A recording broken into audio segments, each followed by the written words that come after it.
Bonjour Pékin. Quelques nouvelles qui concernent le continent africain. Je commence par la Tunisie où le ministre tunisien des Affaires étrangères s'est entretenu avec l'ambassadeur de Chine en Tunisie des moyens de renforcer la coopération bilatérale entre les deux pays au niveau du partenariat stratégique. Les deux responsables ont également évoqué l'état d'avancement des projets financés par la Chine en Tunisie, au cours d'études ou d'achèvement, tels que le projet de l'hôpital de Sfax, le complexe sportif et de jeunesse de Ben Arous et l'académie diplomatique, ainsi que des moyens d'identifier les possibilités d'investissement en Tunisie pour les entreprises chinoises.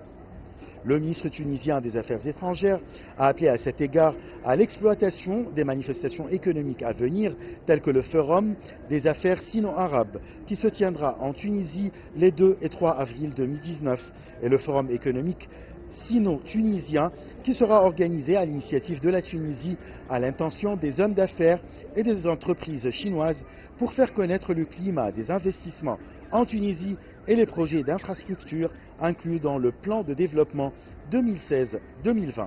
Le ministre algérien de l'énergie, Mostafa Guitouni, a annoncé la semaine dernière que l'Algérie envisage d'exporter son surplus d'électricité vers l'Europe. Le responsable algérien s'est exprimé lundi 7 janvier lors de la cérémonie d'approbation des plans d'engagement de la société algérienne de distribution de l'électricité et du gaz, filiale de la Société nationale de l'électricité et du gaz, Sonelgaz.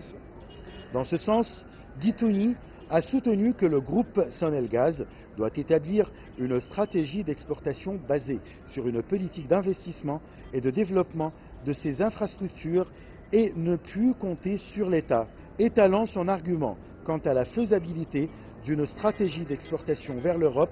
Mostafa Guitouni a expliqué que la quantité d'électricité produite par Sonelgaz est consommée dans sa totalité seulement 2 mois de l'année en période de forte chaleur. Selon lui, les 10 autres mois de l'année enregistrent un surplus d'une puissance allant de 5000 à 7000 MW. Le directeur du Programme alimentaire mondial, le PAM, a annoncé la semaine dernière que le Soudan du Sud va bénéficier d'une aide de 7 millions de dollars de la part de la Chine pour lutter contre l'insécurité alimentaire.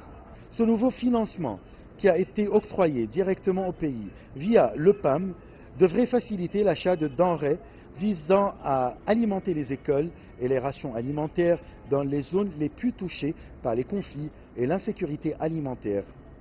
En proie à une guerre civile depuis plusieurs années, le Soudan du Sud a également dû faire face à une grande famine qui a considérablement accru la vulnérabilité des populations. Le nouveau décaissement devrait impacter plus de 126 000 personnes dans un pays où près de 5 millions de personnes sont en situation d'insécurité alimentaire.